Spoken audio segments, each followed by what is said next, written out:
Hello, my name is Debbie Boone, and I want to welcome you to my podcast, The Bend, where we explore how successful people navigated the path and emerged in a better place when life threw them an unexpected twist.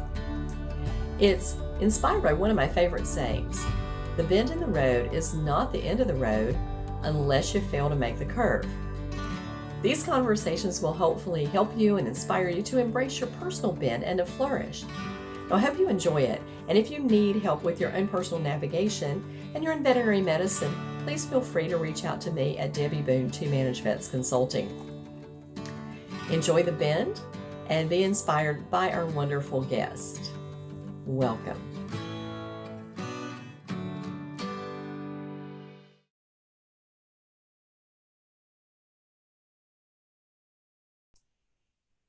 Hope our internet behaves well. All right. Well, good afternoon, good evening, everyone. Welcome to this episode of The Bend. My name is Debbie Boone, and I am the host behind this, whatever this is. It changes like every week is somebody different, so it's kind of a cool thing. And our guest tonight is Kelly Cronin. And Kelly actually started in veterinary medicine as a volunteer. I did the same thing, Kelly. I was 15, and I think they tried to gross me out so that I wouldn't stay in the profession. But obviously that didn't work out. She graduated from the University of Wisconsin-Madison with the BS in animal science. She became licensed as a veterinary technician in Alaska in 2001, New Mexico in 2008. Man, that's out of the freezer into the frying pan, isn't it? From one place to the other. Wisconsin in 2016. She became certified as a professional in human resources in 2010, completing her master's of business administration from Mississippi State in 2012, became a veterinary technician specialist in emergency and critical care in 2013. She wrote and published In the Middle, which is a book for veterinary technicians in management. She is a national and international speaker presenting on leadership, management, and emergency and critical care medicine. She serves as an instructor for VSPN, is the CEO of Success Strategies Veterinary Consulting, and most recently was the director of de novo operations for the Mission Veterinary Partners. Let's see, she is the organizer of the Vet Tech Life CE on the Sea events. I think I might like to do that one time. She offers short courses in online management, tech topics, marketing, presenting resume review, professional growth, and financial fitness through Success Strategies University. Well, Kelly, thanks for coming. I think you need a little more education and a few more skills. You know, you have definitely. I think that my byline is not quite long enough. I think. I was having a conversation one day with Karen Felstead, and the presenter was saying, who in here is a veterinarian? And she stood up. And they said, who in here is a CPA? And she stood up. And who is a CVPM? And she stood up. I said, just stay standing up. So we're almost like that with you. Just stay standing up because you've got all the credentials there. I think it's interesting that you're a VTS in emergency, and especially because I ran an emergency hospital for 3.5 years. And I am telling you that in the night, strange people come out. We laughed and said they're drunk, high, or crazy. Is that appropriate? I think it might be. Oh, I think I left my mic over here. I'm tangled up. Okay, all right. Yeah. So other than getting all this education, tell me, what was your original goal when you were a young person? Did you want to grow up and be a veterinarian? I had two goals that I worked ceaselessly at. I wanted to, first and foremost, be an artist. And my parents did a really good job of saying that I was going to be a starving artist and that was going to be inappropriate. So obviously, I took them very much to heart and became a starving technician instead. Sorry, that's my I'll show you joke. I got it. No, yeah. And I wanted to be a veterinarian. Spent years and years just looking to become a veterinarian, really did my research, did a ton of work behind that. And I went to UW-Madison because it is the home of a vet school, and I did just boatloads of volunteer hours to get ready for that situation. I stayed very top of my class and things like that. And I will say that I got up to college, took really hard courses in advanced courses and lots of credits, and was doing really, really well until I wasn't. Um, and for those of you who have ever had to deal with any kind of learning disability, that is what came into play there. And I will say that organic chemistry, when you have issues with spatial placement, and yeah, it became very, very Cis and trans difficult. molecules. Yeah. Cis and trans molecules. Absolutely. Yeah. The I have a rotation of little, atoms became really, really difficult yeah. for someone with the type of dyslexia that I Yeah. had. And And so, I have a little dyslexia too. So I understand one of my, the best events in my life was when digital watches came out because, yes. right, I transposed, my mom used to make fun of me for not being able to tell time, but Mm-hmm. it was because I was having to convert the face of the watch in my mind. And, Correct. aren't we glad to know that dyslexic people are very smart? Well, and I mean, if you think about it, right? Like, we've gone through years and years and years of, say, undergraduate or high school and things like that, and you have to be incredibly smart to be able to hide that for that long, or to not be, to not have it impact you. And I distinctly remember when I was very, very young, being very frustrated at the inability to read. And when I finally was taught, I think I was in first grade, I was taught how to speed read, and it was a game changer. It was an instant opening of all of these doors. Then when I got up to college, finding out that, again, I had to reteach myself just because of the fact that reading scientific texts does not work the same way. Mm-hmm. And so I think that what happens is, fairly often in life, a roadblock happens to make sure that you go on the path that you were really meant to be on. And so when I found out that I could not get into vet school after I had gotten accepted, contingent on completion of organic chemistry, and I couldn't complete it with anything higher than a D after taking it 3 times. But ironically enough, biochemistry, I got an A. It was probably one of the hardest times in my life. I just felt like I was worthless, and mad imposter syndrome, and a ton of difficulty with that. And I spent a long time trying to chase it. And what I'll say is that where that ended me up is that dumped me back in an emergency room as a technician, unlicensed at the time. And everything in my life that is good, and every ounce of staying long term in this career, has been bundled up from that moment. And so I look back at 29 now years in veterinary medicine, and I honestly don't know that I would have stayed in as long, and I don't know that I would have been as happy had I been able to pursue an actual DVM. And so I think that I was really blessed with a couple different things. One was apparently organic chemistry. I was blessed with organic chemistry. Uh, and 2 was seeing some really amazing technician role models who showed me exactly what a tech should look like, especially a high-reaching tech who really understands, the physiology and the science behind it, and the patient care that actually can go into it if you're doing a really good job um, of your role. And I was also blessed by seeing really amazing technicians come out of the woodwork and really start to explore some of the roles of speaking and specialization fairly early in my career. I think that had those 3 things not happened, I would probably not still be in the field Mm-hmm. today. because it gets really tiring to just be on the floor. It gets really tiring, to not see the greater things that you can do on the floor as well, and to see where you can go with that. It's true. So I think it was a choice of either being a very, a very small fish in a big pond, if I was a DVM, as being a good-sized fish in a small pond as a technician specialist. Yeah, yeah. I like you, I was headed to vet school, and I was supposed to be in the first class at North Carolina State because they were building the school while I was doing undergrad.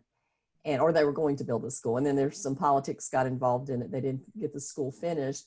But then I decided I didn't want to do any more school. I was done.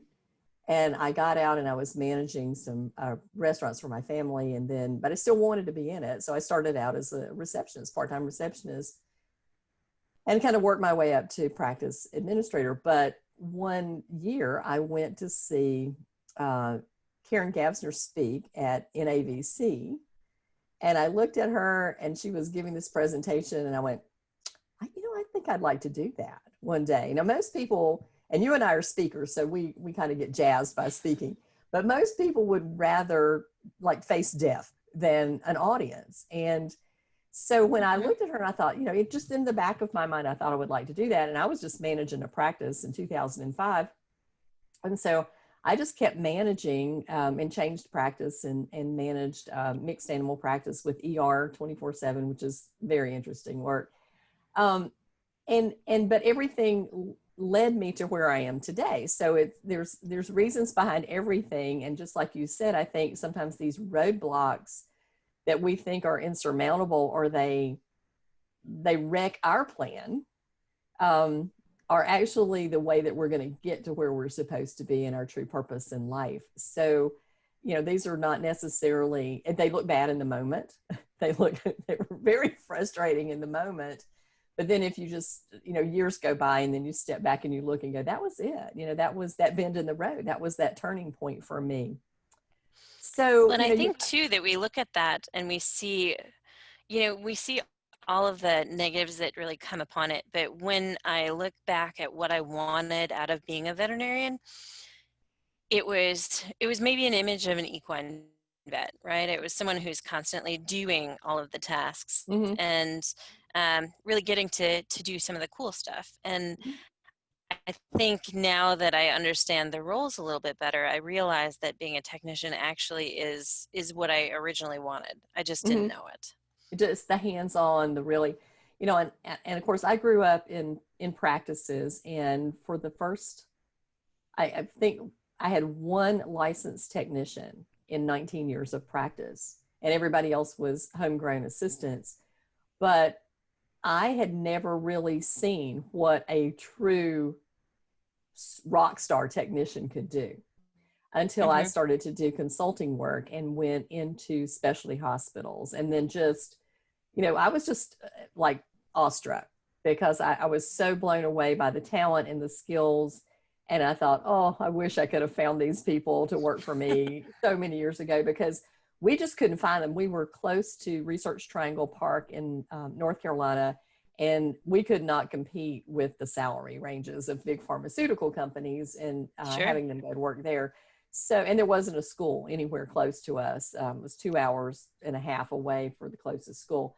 So we really just struggled with trying to find people who were assistants. But I mean, and our doctors were great. I mean, they trained them to do what they could do, but there could have been so much more that they could have done. They could have, really, if they'd had the education to be truly leveraged in practice. And since then, I have certainly seen that. But tell me now how you got to kind of where you are now, and how scary was changing up to say, okay, no, I'm not going to do that anymore. I'm going to go over here, and then I'm going to go and get a VTS. We're going to take it even further.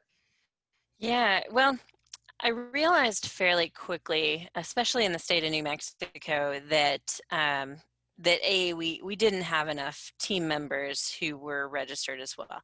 We had a real, just a a dearth of technicians who were anything other than homegrown. And so I really, really enjoyed home growing my own and doing that work.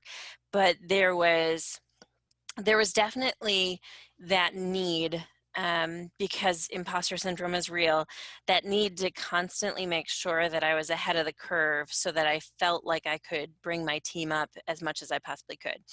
And in New Mexico, when I went for my technician specialty, none of the doctors that I worked with had ever heard of that at the time. None of them knew what a technician specialist was. We're talking an emergency clinic and specialty hospital that had never seen one. We had one in the state at the time that I knew of, that I could find, and that was a dental specialty technician who actually lived in New Mexico but worked in Arizona. So not a lot to be really comparing against that at all. And it felt like there wasn't a ton of support system. So I had to really do some work with my team, with my doctors, make sure that they understood what a VTS was, why I was going for it, how I was going to get there, that type of thing, and do a little bit of home growing myself. But I had a greater goal. I very much wanted to continue advancing in my career. I wanted to make sure that that I was up to snuff to bring my team to where they needed to be, and that I was going to be able to speak at some point, because travel is a real thing for me. And so putting that down as a goal, that I have a job that involved travel, was a huge part of what I was looking to do through my career growth. And so all of that kind of culminated in me going for a technician specialty. And I will say that, for anyone out there who's ever felt discouraged, ever, I am not afraid to publicly say that it took me 2 times of applying and 3 times of testing to actually get my emergency and critical care.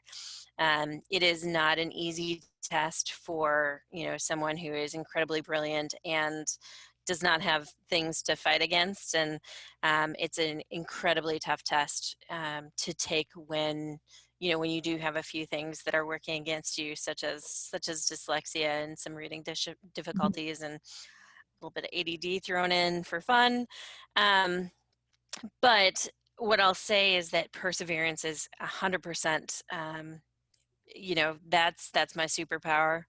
And I think that thankfully organization is there as well. And I was able to just keep going and keep working at it and make sure that I always had a one little step in the right direction at all times. And I found out really quickly as I advanced through the ranks that something happens when you're a good technician. All of a sudden, if you are a good technician, you are also inherently a good manager. I don't know how that works, because it's not actually true or not actually accurate. It's just the perception. And so I realized really quickly that, moving into a managerial role, especially one where I was really allowed to stretch my legs a little bit, that I didn't know hardly anything or nearly enough about actually managing the people side of things. I knew all that I needed to know about, running an emergency shift and quarterbacking my shifts and things like that. But putting a schedule together, creating a situation with good HR for my team, performance feedback. There were about 1 million different things that I didn't understand. And so that's what really led me down the management path as well. And again, when those doors don't open for you, it is often a blessing. And so what really happened with that is I was a lead technician at our emergency clinic. I was doing great in terms of creating a good team and in terms of having a really solid team. And at that time, our hospital manager actually left the clinic, retired. How dare she? And in looking for a new one, that role was actually offered to me. And when doing the interviews and everything, the owner came to me and said, the only reason that I'm not hiring you to this role is because you don't have an MBA. And I found someone with an MBA who wants to take this role. And I was a little bit bummed. But about 10 seconds into that situation, I realized that I had been given just a huge blessing in terms of a mentor who could really usher me through all these types of career growth. And so she did not have the veterinary side, and I certainly didn't have the people management or any of that side of things. And it was a match made in heaven, because it was really one of those situations where I saw the value that could be gotten out of an MBA. I saw the value in a PHR, professional and human resources certification. She was an SPHR who actually taught at a management school, and so it was an incredibly good fortune to be turned down for a great job. Yeah. Yeah. And what I'll say is that, the eventuality is that I just every couple of years would move into a little bit of a bigger role. And I've been really, really blessed in terms of what roles have opened for me, or what roles have, have surfaced for me. And, currently I work with a group of specialty and ER hospitals in Baltimore. And,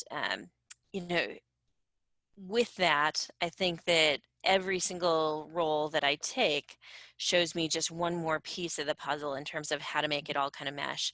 Mm-hmm. And I think that coming from the practical side, or the on the floor side, and being able to mesh it with that management experience, it gives me just a 30,000 foot view of what these practices can really do and how we can really make those different changes. Mm-hmm. So it's Yeah, been great. every experience is a positive experience. I gave a lecture to some pre-vet students not too long ago at North Carolina State. And I said, every job I've had, I learned something. And so just because you're not following, this exact career path that you think in your mind is the perfect place, don't discount the jobs that you may get, because like I said, I started out in the restaurant business. So what I brought to the practice was, of course, family-owned restaurant business. Your parents put you to work. And so I brought the work ethic and the understanding of business. So I grew up in business, but then also the hospitality, which is not that common in any medical situation, but we brought hospitality in. But then I managed a fabric shop for a while, and I learned about marketing because I had to set up ad copy, and that was something completely different for me, and purchasing on a large scale for a big group. And then I went to work for a big box retailer, which handled personnel and inventory. I was in charge of diamonds. So, inventory control, we're right there with controlled drugs when you're talking about, large diamonds. So I learned those kind of things, and then it brought it all back into veterinary medicine again as a manager. But one of the things that you said was about the MBA is the last job that I had, I actually beat someone out for the job who had an MBA and I didn't have one, but I just had a lifetime of experience. I've always wished I did have one though. That's some education I wished I had. So no education is lost, and no job is without merit. And if you will learn something from every place that you go. So now tell me, you are, you've got this CE by the Sea, which I see advertised a lot. How'd you get there from, just doing your thing? Well, and to be entirely clear, it's a little bit of a collaboration. So VetTech Life is actually the one who, they really put this together from the get-go.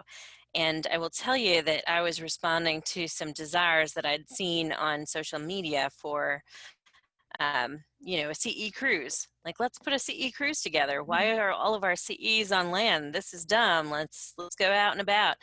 And I had published out about that, and Moira spoke up and said, we're starting to look at doing a CE cruise. I said, oh, wow. I would like to be involved in that. Little did I know what I was signing up for. But it is, and it is such a joy to meet the speakers. We've had just amazing speakers. And imagine a CE where not only do you get to have these small class sizes, these really personal relationships with these speakers in a class, but also, afterwards you go out to dinner with them. Mm-hmm. And, prior to it, you go out to lunch with them. And it's just a situation where it's so much more in depth than what you might get in another CE conference, just because of the fact that you're immersed. You're really Mm-hmm. immersed. Mm-hmm. And it's Yeah. beautiful and it's amazing. So, Yeah. and it's I cheaper than most CEs. Oh So, gosh, yeah, yeah. Well, I've always felt like that when teaching the Patterson classes because I've taught them in every state except two, Alaska being one of them. I'm missing Alaska, and it's it's funny, 35. Alaska just offered me some CE time, so I'll Ah, be speaking. you're gonna get Yes, I miss my Alaska. Yeah. But you get to have one-on-one time with your students as, 8-hour sessions and Hmm. just get to talk in the breaks. And then, if they want to go out to dinner, then that night I'll go out to dinner with a few of them. And it's just, it's very intimate, but it's your pain points. You get to go and, really have those pain point conversations with the speakers rather than kind of those big venues, which I know you speak at and I do too. And oftentimes I think people are kind of reluctant to come up to you after class because there are a lot of people. And I've actually told people, I said, look, I'm happy to talk to you, but you got to follow me to the bathroom because I've just got to go. And they go, okay. And they do, which is, kind of surprising, but they do anyway. That's all right with me. So now you also do some work with VSPN. I guess one of the questions I did want to ask you is, I'm a huge proponent of networking, and I know that you go to conferences just like I do, and meeting people is so important. So how did networking kind of help you get to, where you are today with all these opportunities that you have? Well, networking works in two different ways. And I think one of them, I really have to mention what my very first mentor said. And I was a volunteer, and Lord love him, just a phenomenal, phenomenal mentor. He always said, be the dumbest person in the room. And he didn't mean it like that. He meant to make sure that you're surrounding yourself with the best and the brightest Mm-hmm. of whatever you're doing. And that has worked so very well for me. And it doesn't mean that, that you don't hang out with everyone else. Because the other thing that you learn, fairly quickly is that every person on your team can do something better than you. Mm-hmm. And it's absolutely true. Like the newest, greenest assistant on this planet can do something better than you. And if you're, an old dinosaur like me, it's probably something with their phone. They probably can figure out how to take a Yes. screenshot. Yes. You know, so there's always something to be learned. There's always some way of being able to do something better if you're open to actually learning from that other person. And I think that that's where we get a little bit stodgy in our old age. Like we know how to do it. We've been doing this for 28 years. Well, I will tell you, I've been doing it for a long, long time, but not so long that a fairly young new technician, couldn't show me a different way of scrubbing of all things, and not even so much a different way, but the correct, scientifically backed, peer-reviewed, Yeah. everything correct about it for that time way of scrubbing. And so you have to be very open to the idea of, hey, just because we've done it for 20 years this way, it's not appropriate, right? There's always a way to make something better, to do something differently. And if not open to that, we're missing out. And so I've been very, very lucky to be in practices that are why practices as opposed to how practices. So Mm-hmm. instead of just this is how we do it, this is why we do it this way. And really being in practices where they encouraged us to look at why and say, does this make scientific sense? Does this make sense for the role of the practice? And so those two things have really combined. And what I'll say is that the networking is a big piece of it, but also just being open to learning from whomever you might Mm-hmm. run into or however you might run into them. But taking that one step further, not being afraid to reach out to people that you might think otherwise might be beyond you as well, right? That's part of that being the dumbest person in the room. I will tell you straight away that it is very it's very interesting to finally be in a room with someone who has been a long distance mentor to you for long term. For example, I was at a conference and I walked into a room and Kara Burns said, "Kelly Cronin." And I said, "You know who I am. How's that even possible?" And you never know who is going to be instrumental until you've made that connection. So I don't care who they are, make that connection. And in this case, I'm a very new veterinary speaker compared to Kara Burns. I'm a very new veterinary speaker compared to Nancy Shaffrin. And these are people who are very willing to share how to get where I need to get, or very willing to put me in connection with someone just because I asked them to and because they're good people. And the big take home that I have for you guys is that in veterinary medicine, there's just not that many people who are not good people. That's true. Veterinary medicine is the place that I want to stay because of the fact that we all love our patients. None of us does it for the money, and everyone is kind. And it really extends to the people that you work with as well as your patients. So next time you guys think about, reaching out to Debbie Boone and saying hello on social media, I bet money she'll say hello back. She will. She will. She will.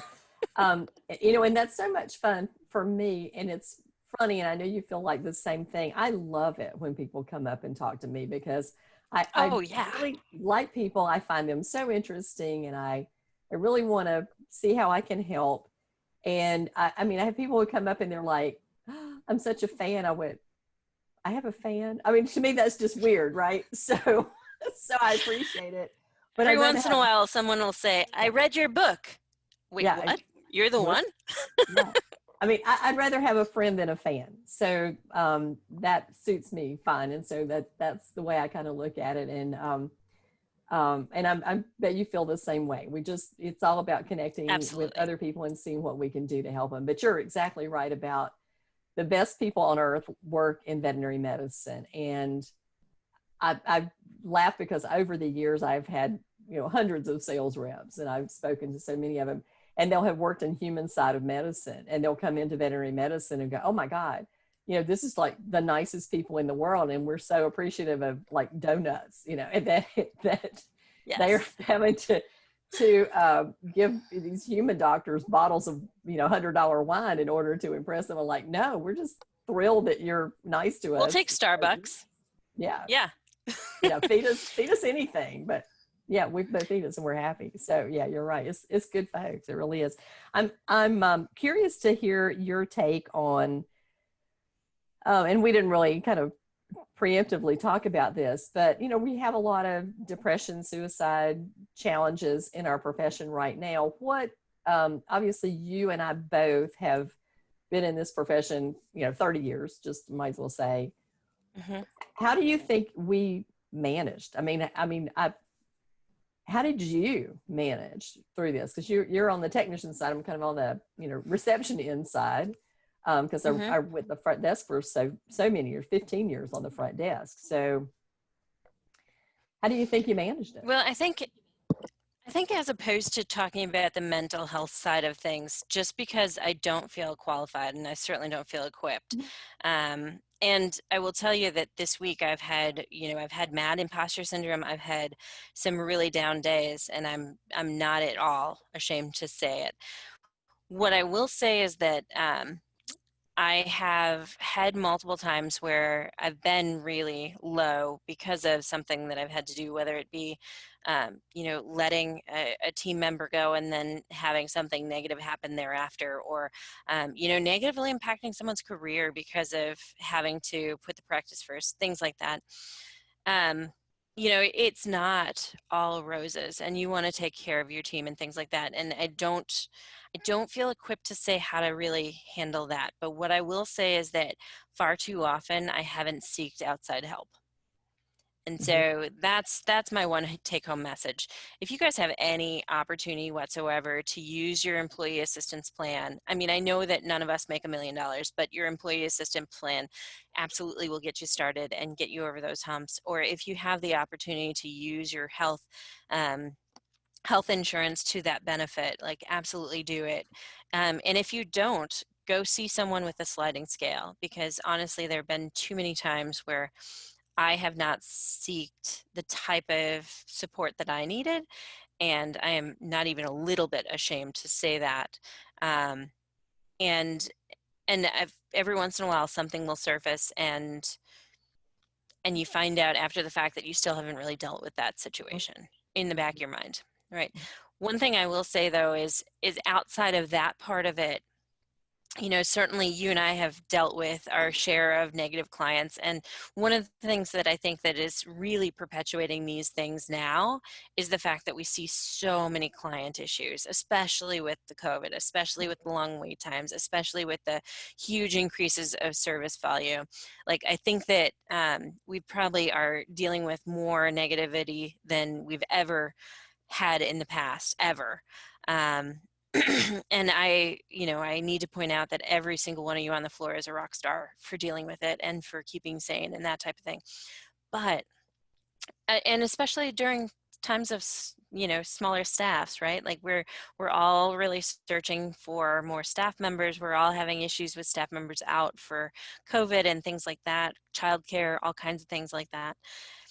One thing that I think that I've learned kind of early on is the way to combat client negativity is to humanize. Because when we started seeing some of this ramp up with some of the negativity that the clients are really dealing with, are dishing out, I should say, is when they started being able to hide behind a nameless, faceless internet, right? And now we're even seeing them lash out in person even more. But I think that a lot of that is because they are not connecting with us. You know, we're behind masks, or we're behind a wall, or we're not even meeting them. And I think that it's very easy to sling mud and be really disgruntled if you're not connecting with the person that you're, that's dealing with your pet. And I think before that, we had such a really one-on-one personal connection with both our pets and our clients. And now we're really losing some of that. And so I really think that we can do a lot to disband some of this issue. If we make sure that we can connect with our clients, whether that be, creating some team bios that we put out to our clients before they even see our ERs or see our day practices, whether it be, making sure that they maybe have a bio when you introduce yourself. Like, you can't do it through a mask very well. Like, this is who I am. This is what I like. This is why I'm in veterinary medicine. They need to understand that we're coming from a place where, we could make more at a McDonald's, but we choose to do this because we want to help them, and we want to help their pets. And so as much as possible, if we can create a situation where we're really making ourselves human in the eyes of the people who are coming to us for treatment, that I think is how we combat some of this negativity that really floats around. Well, that's always been a challenge in ER because you don't have the opportunity like you do in a general practice to build up a relationship over Right. time. And so trust has to be developed very rapidly. One of Yes. the things that I've coached emergency teams for a long time is to connect through other people, because typically what a client will come in and they will have a situation and they'll go, my regular vet is Dr. So-and-so. And so if we could say to that person, oh, we know Dr. So-and-so well. He sends people to us all the time. We talk to him almost on a daily basis. Well, it's almost like that 6 degrees of separation, because I know somebody so therefore I can relax a little bit because we have a mutual acquaintance. And so we start a little bit there. But you're right about being a person, letting them be a person. One of the things that I have just recently done, I don't know if you've seen it or not, but I wrote a letter that's a free template that team members can download and send out to clients. And basically it sort of lets people know about the situation that we're in, the increased number of caseloads that we're dealing with and being short-staffed, and the fact that we're frustrated too. We get their frustration because we're equally frustrated. And so just ask for grace. We're just asking for grace. And the people who've used it and sent it out have had really wonderful results. I mean, people step up and they have sent gifts and cards and food, and it's kind of like somebody said it was like Christmas on steroids in their practice, which is great. But if you consider, we don't need to blindside people. I think that's a very important tool too, is just we need to make sure that we're pushing out a lot of communication, because we are all stressed out right now. A lot of my study is neuroscience. It's kind of my geek out topic. And one of the problems that we are having is that we are 6 months into this, and the 6 months is always the spot where you hit the wall. And so universally, our entire population has hit the 6 month wall. And how we usually manage difficulties in our life is through kind of our posse of friends, right? And our family. And because of COVID, we can't do that. We can't go and, have a binge night out with our girlfriends in a bar, or we can't go and see our family and our parents because they're elderly. And so all this normal sort of, we call it our tribe, that holds us up and lifts us up in times of trouble and strife, is not there for us. And because we can't be there for them either. So everybody is just agitated because of it. So it's not just, we kind of think, oh, well, it's just them, but no, it's us too. It's us too. It's going both ways in this thing. And we need to realize that it's not a battle to be won. It is a negotiation to be had. Yes. Yes. So I'm really curious, what kind of led you into the emergency side of things? Because there's, obviously VTS and a lot of different things, but what pulled you over that way? Well, I started life wanting to be an equine practitioner. And I will tell you, I drew my first blood on a horse when I was 8, I think. And so I really wanted to go that route. In fact, in school, I spent an awful lot of time with the equine repro in undergraduate. And what I'll say is that the emergency was the first place that would actually allow me to come in. And so I did a little bit of volunteer work with a day practice, a little bit of volunteer work with an equine practice, but the first person who actually gave me a job in veterinary medicine was on the emergency side. And so that's how I got inducted into the emergency side. And then once I figured out that on the emergency side, you got to do a lot more of the actual skills, and you were counted on for a lot more of the skills than potentially some of the other. I realized that that's really where I wanted to be. And I did make a couple attempts of, going into different specialties. I spent a couple years in cancer care. I spent a couple of years in a day practice. I spent a couple of years in mixed animal practice. And what I'll say is that I always gravitated back towards the emergency just because of, the speed of it and the higher level skills that we were able to do. And I really love not knowing what's Your internet's messed up a little bit, Kelly, but going we might have to replay this, but we can clip. to. What? I'm missing you. I don't know if it's mine or yours. Let's see. I've always gravitated. Okay. We might have missed a little bit of that because of internet things, but we can definitely edit a few things out. Yeah. See if I can get my Netgear to not buffer quite so much. So tell me what advice you would give someone who was facing a big decision, a career decision, what's your process?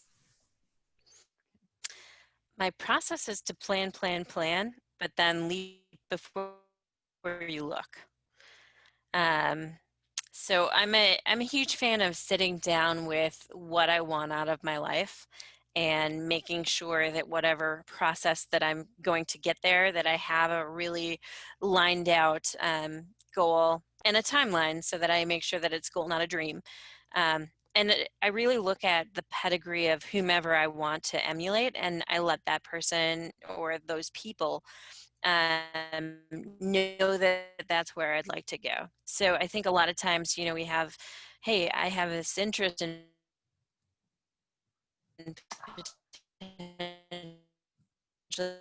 going into practice management, make them worried about their position. Well, the reality is that practice managers don't stay practice managers forever, and a fair bit of time, if you reach to a practice manager and say, hey, I'd like to do this at some point, going to see an opportunity in you, and potentially, allow you to kind of work into that role alongside them. You'd be amazed at how many times you reach out to someone who is in the role that you'd ultimately like to be, how often they would like to help you get there. So that's one of the things is I fairly often identify like what I want to do with my life, either Yep. create a role or I'll try and divine what role is going to fit that, and then I'll start working towards that. And uh, again, leap before you look. I definitely wanted to do certain things, and speaking was one of them. So what did leaping before I looked entail there? Well, it entailed creating a resume and just sending it out to every vet tech association in the world effectively, and many of them wrote back. It's always something like that happens, but that's really just making sure that you're asking enough people that somebody's going to say yes. Mm-hmm. Now, I'm curious, what did you, when you were prepping to be a speaker, did you take classes? Did you read books? How did you practice to be a speaker? Because it really, people tell me, oh, I couldn't do what you do. And I went, you could. It just takes practice. And the more you practice, the better you get, just like with any other skill. One thing I'll say is that you can read a ton of books. There's a lot out there in terms of speaker prep, but really getting an opportunity to do the speaking is probably the most impactful thing. And so I think that, doing a little bit of research absolutely will serve you well. However, my absolute favorite is to just get an opportunity to actually do the speaking. And so, certainly, certainly there's courses out there, certainly like mine, or there's clubs out there. Toastmasters is one of the best ones out there, and it's fairly inexpensive. It gives you a lot of speaking opportunities. And or just volunteering in your clinic, starting to speak to your veterinary assistants, and then starting to speak to other practices if you're in a referral practice. Offer up your time, pick some subjects that you know well, and then pick a few that you don't know well, and get some time under your belt. And that's really how you can build yourself up to being a speaker. Yeah, I agree with And you. just I mean, just recognize too that no matter how many hours you have, something will go wrong, something will make you nervous, something will be, outside of yeah. your comfort zone. Mm-hmm. And man, is it fun when that happens. Yeah. I remember one of the first books I read about presenting in front of a group always said, never trust technology. Have a paper Yep. copy of your slide deck, of your presentation notes, because if something goes wrong, you can always still present, even if you don't have your PowerPoint or whatever you've got going on up here. And I thought that's absolutely true. And so I actually do that now. Of course, now technology has taken over that, so we have it on a phone or a tablet. So there's always have two copies of what you're trying to present, and then just practicing in front of anybody who'll Yeah. listen to you. Truthfully, I know that for me, Patterson certainly gave me a lot of opportunity to hone my skills as a speaker. And you learn what works and what doesn't, and you get, make sure you're soliciting feedback too, because I think it's hard to listen to somebody who doesn't think that you're just wonderful. But and 50 people can say you're wonderful, and then there's one who goes, and you go, weren't you in the same room with all these other people? Apparently not.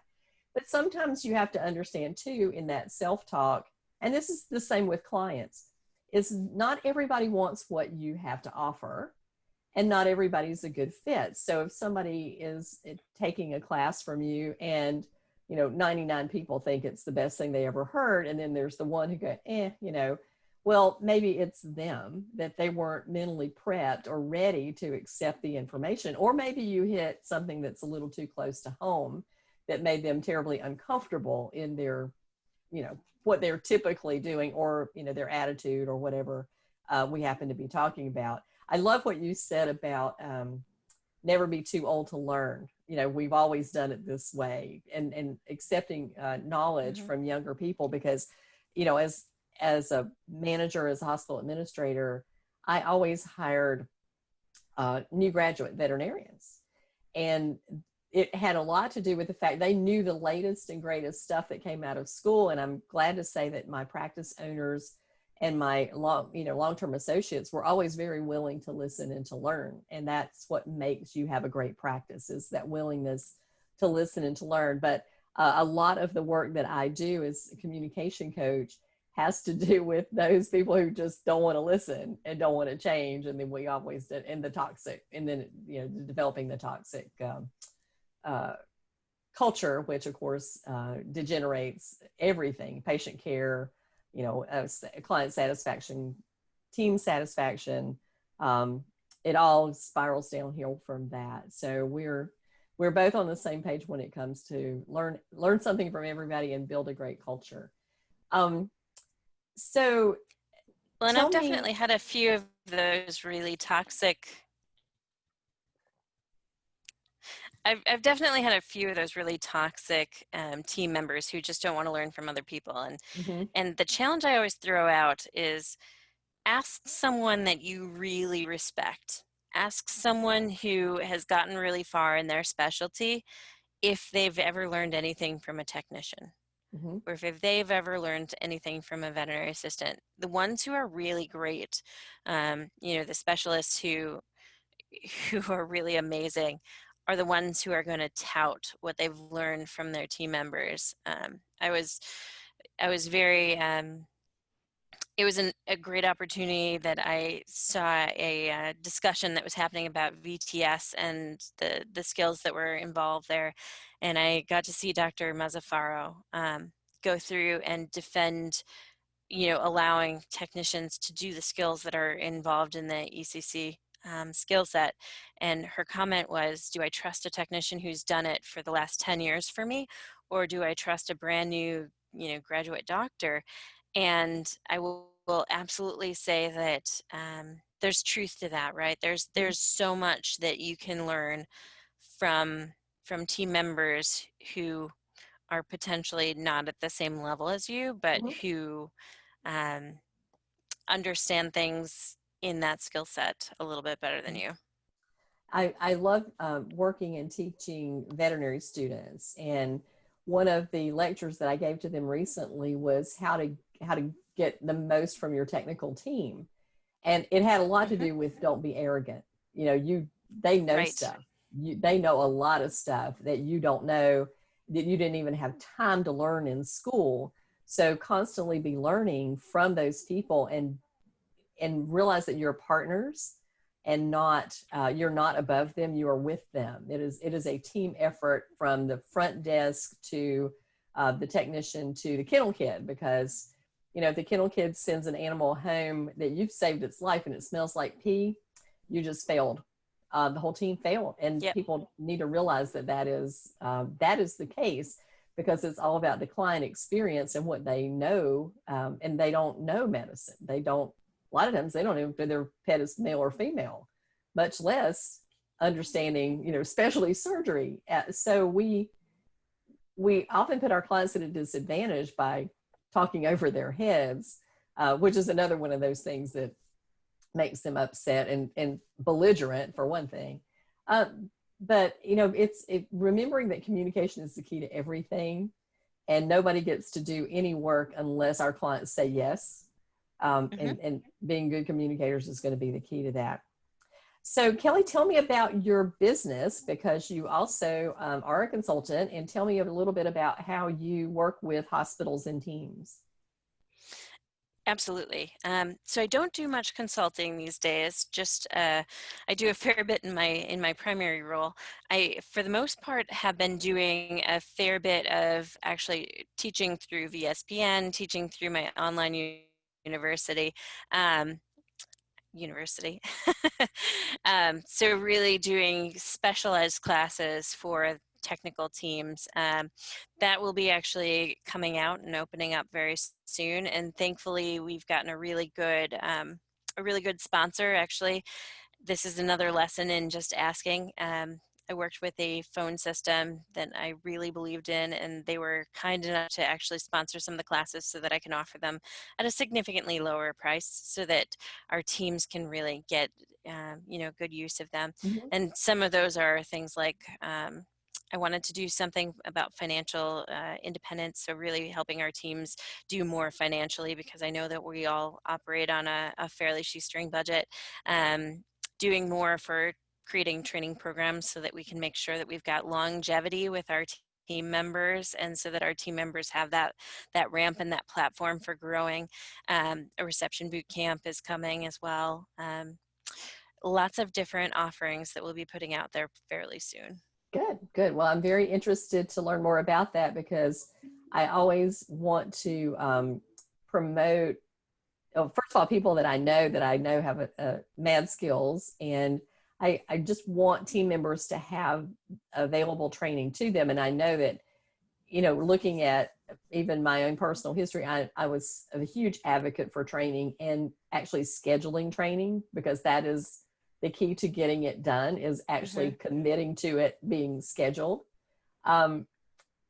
So having something online that you could actually send somebody back and say, go sit down here for 15 minutes and look at this and learn about this, and then take a test on this and then come back and show it to somebody else, I think is incredibly valuable. So we're building content like crazy. Everybody's building content. I'm doing the same thing. I'm recording sessions, and mine will be much more towards management than to technical skills. But I look forward to sharing. I share on the floor at Dove all the time and ACT. So if we have one more in there that I can share with people and they have choices, then I'm all for that. Let's do that.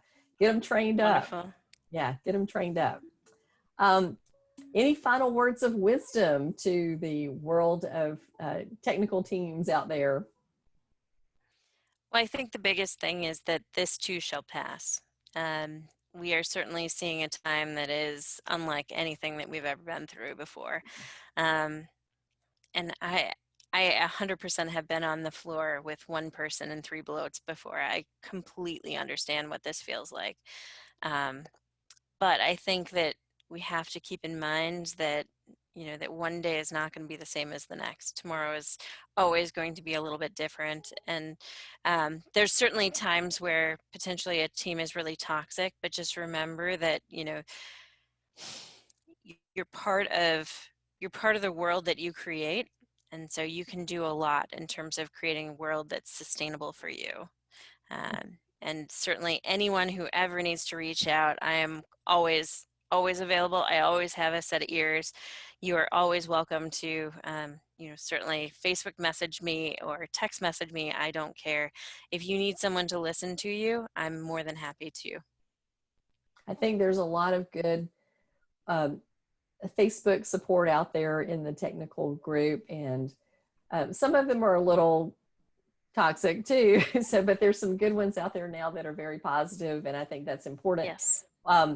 To train yourself to look for positive things, because we have a tendency as humans to look for the negative in things, but there is a discipline to looking for positivity and gratitude and mindfulness. And I'm very happy to see more and more of that kind of working into our community as we learn more about, how important this is. But some of the studies that I've done on brain science are pretty significant by saying your brain does not know the truth from a lie. It only knows what you tell it.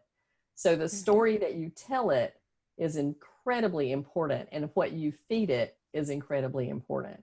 So feed yourself good stuff. Don't go down these rabbit holes. And what people, I think, like to rant. And unfortunately, because there's a lot of those out there, rants really are not helpful at all. They actually train our brains to give us temper tantrums like 2-year-olds instead of gaining emotional intelligence to be able to step back, diagnose your emotion, and then move forward. So yeah, good advice. Good advice.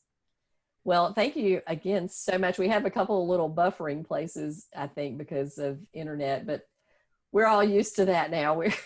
We just deal with our buffers and move on. So thank you again so much. And your information will be at the end of this video when we get it up and posted. And we, again, really appreciate Kelly joining us and all the skills that you bring to the veterinary profession and in growing our team members to be everything they can be and help them stay in the profession, because we just can't afford to lose good folks anymore. All right. Absolutely. Okay. Thank you so much, Debbie. You're welcome.